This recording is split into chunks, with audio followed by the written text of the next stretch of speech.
Assalamualaikum warahmatullahi wabarakatuh. Selamat datang kembali pemirsa di channel yang paling bermanfaat di atas muka bumi ini. Wow, kita lihat ya bahwa Deddy Corbuzier ya minta maaf usai komentari santri tutup telinga. Dia menyebut dirinya bodoh. Ini ada apa ini ya? Setelah komentarnya terhadap video viral santri tutup telinga saat mendengar musik heboh, Deddy Corbuzier minta maaf ya. Dalam klarifikasi soal video tersebut, Deddy Corbuzier menyebut dirinya bodoh karena mengomentari tindakan para santri penghafal Al-Quran. Ya, saya meminta maaf sebesar-besarnya karena kemarin saya goblok aja mengomentari masalah santri yang menutup kuping, kata Deddy Corbuzier lewat unggahan terbarunya di YouTube pada Minggu 19 September 2021. Udah, itu mah saya emang bodoh banget masalah itu. Tidak bisa melihat situasi yang terjadi, sambungnya lagi ya. Deddy Corbuzier mengaku dirinya tidak tahu menahu bahwa para santri yang menutup telinga saat sedang mengantri vaksin adalah para penghafal Al-Quran ya. Saya pikir saat itu kayaknya santri ini lagi ngantri vaksin tapi dilarang dengar musik sama gurunya. Tapi gurunya mendengar musik dan mengambil video santri-santri tersebut, terang Deddy Corbuzier ya. Saya nggak ada pengetahuan bahwa mereka penghafal Al-Quran atau sedang menghafalkan Al-Quran. Yang saya tahu mereka sedang mengantre vaksin katanya ya. Ayah Aska Corbuzier ini kembali meminta maaf sembari menyadari perlu belajar banyak hal. Deddy Corbuzier pun mengatakan bahwa dirinya tidak sempurna dan bisa membuat kesalahan ya. Tololnya saya nggak tahu mereka penghafal Al-Quran. Saya minta maaf, intinya saya harus belajar lagi. Saya benar-benar minta maaf, saya juga nggak sempurna, pasti akan membuat salah lagi. Saya minta maaf, kata Deddy Corbuzier ya. Diberitakan sebelumnya, Deddy Corbuzier sebelumnya banjir kritikan ya. Jadi kita lihat kenapa kronologinya dia minta maaf guys. Jadi sebelumnya dia itu dapat banyak kritikan setelah dianggap menyinyiri para santri tersebut. Semua bermula saat Dias Hendro Priyono, staf khusus presiden, mengunggah video para santri yang sedang menutup telinga saat musik dinyalakan. Mereka dikatakan sedang mengantre vaksin. Sementara itu, kasihan dari kecil sudah diberikan pendidikan yang salah dan lain sebagainya, itu ya komentarnya Dias Hendro Priyono. Dari unggahan itu pula, Deddy Corbuzier turut nimbrung dan komentar mereka mungkin lagi pakai AirPod, terganggu ye kan. Ya, itu yang kemudian banyak netizen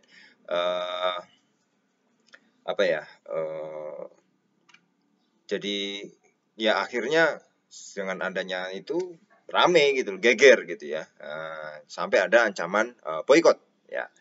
Nah, kalau kita lihat dari Gus Miftah, guru atau daripada Deddy Corbuzier itu ya, itu dia merasa gagal. Gus Miftah merasa gagal jadi guru Deddy Corbuzier ya. Gus Miftah mengaku terkena dampak usai Deddy Corbuzier berkomentar nyinyir terhadap santri penghafal Al-Quran. Dia dianggap sebagai guru yang gagal. Salah satu impactnya kan ke aku, dianggap sebagai guru loh lah. Dianggap salah milih gue lah, ujar Gus Miftah di akun YouTube Deddy Corbuzier yang diunggah pada Minggu 19 September. Berarti lo yang salah, kata Deddy Corbuzier. Ya mungkin saya, karena ini bagian kegagalan gue sebagai guru, artinya transfer knowledge ke lu barangkali tidak sempurna, kata Gus Miftah. Tapi sang ustadz ini menjelaskan bahwa guru agama Deddy Corbuzier bukan hanya dirinya. Gus Miftah selalu meminta bapak satu anak ini, yaitu Deddy Corbuzier, untuk belajar ke semua orang ya. Nah, dia menyebut kasus Deddy Corbuzier soal para santri itu bagian dari proses belajar. Saya pikir itu salah satu proses belajar yang harus lo lalui. Ya, mungkin tahapan belajar begitu nggak ada salahnya, kata Gus Miftah ya. Guru terbaik kamu itu kesalahan terakhir kamu ya, kata Gus Miftah. Seperti diketahui ya, ini memang gambarnya ya di Instagram itu sedang tutup telinga dan mengantri vaksin ya, dan tidak tahu kalau itu ternyata adalah sedang menghafal Al-Quran ya. Ini jadi ya Deddy sendiri merasa itu adalah kesalahan dia ya sudah, enggak apa-apa, namanya nggak tahu ya. Atau mungkin namanya ketika mondok ya disuruh vaksin ya, mungkin lagi fokus ke hafalannya, atau ada biasanya mau setoran atau murojaah atau ujian ya, kemudian menutup telinga ya, itu saat dengar musik ya, karena betul-betul mau setoran ya. Memang kalau namanya tahfidz seperti itu ya. Cuma setelah saya ngobrol-ngobrol dengan beberapa teman yang hafid ya, nggak segitunya juga ya, tapi dia sudah hafid sih. Kalau ini kan santri yang sedang melakukan proses tahfidz kan. Tapi kalau yang sudah hafid ya tetap murojaah, tetap diulang gitu ya. Nah itu memang nggak sebetulnya juga ya kalau sudah proses takfid ya, sudah proses selesai ya, sudah menjadi hafid itu ya. Itu ya nggak gitu juga. Artinya dia juga sebagai guru takfid ya, dia sadar betul bahwa kemampuan anak berbeda-beda. Jadi sebenarnya bukan pengaruh musik atau tidaknya, tetapi bagaimana seorang santri yang sedang menghafal Quran itu betul-betul rajin mengasah, menghafal ya. Itu kan kayak kita ngelatih pisau gitu ya, menajamkan pisau, dilatih terus, dilatih terus, dilatih terus, dilatih terus. Nah itu butuh proses memang untuk melatih dan melatih itu ya. Sebenarnya tergantung anaknya juga apakah sering untuk merojaah, sering itu. Jadi sebenarnya kalau kita berbicara tentang hukum musik ini terlalu luas, tapi ini bagaimana efek musik kepada para penghafal Al-Qur'an gitu ya. Jadi kalau sudah menghafal ya, maksudnya dalam proses menghafal itu sering dilatih ya, rajin baca, rajin murojaah, itu sebenarnya musik nggak terlalu ngefek gitu ya, musik nggak terlalu ngefek ya. Nah tetapi ketika itu memang setiap orang tidak bisa dipukul rata ya, tapi ketika dia merasa bahwa musik itu mengganggu banget dalam proses menghafal ya, proses tahfidz itu ya memang harusnya dihindari. Nah itu ya, tapi yang penting bukan musik atau enggaknya ya, tapi bagaimana menajamkan hafalan itu ya seperti pisau yang terus dilatih. Nah seperti itu intinya, dia mengatakan seperti itu. Jadi kalau kita berbicara tentang hukum musik ya tentu banyak pendapat ya, ada berbeda pendapat, ada yang membolehkan, ada yang melarang ya, itu sangat luas, terlalu luas kalau kita berbicara tentang hukum daripada fikih daripada musik ya.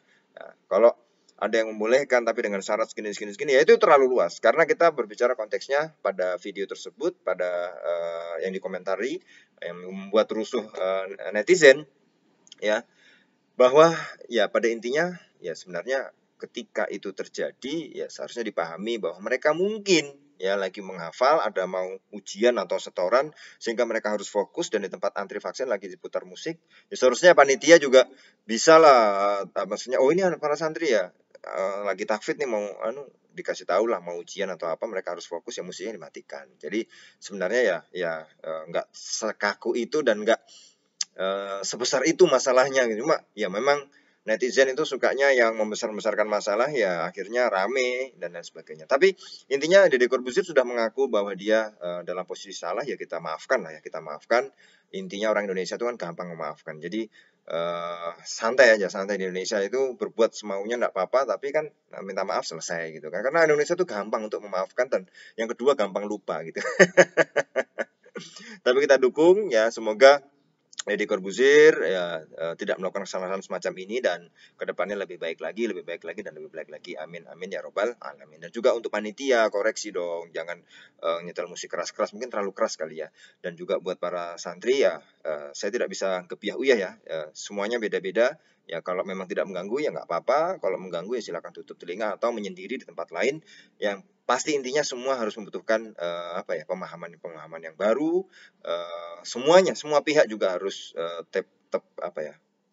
toleransi ya, agar saling mengenal satu dengan yang lain. Terima kasih para pemirsa, kita ketemu lagi di video selanjutnya. Wassalamualaikum warahmatullahi wabarakatuh.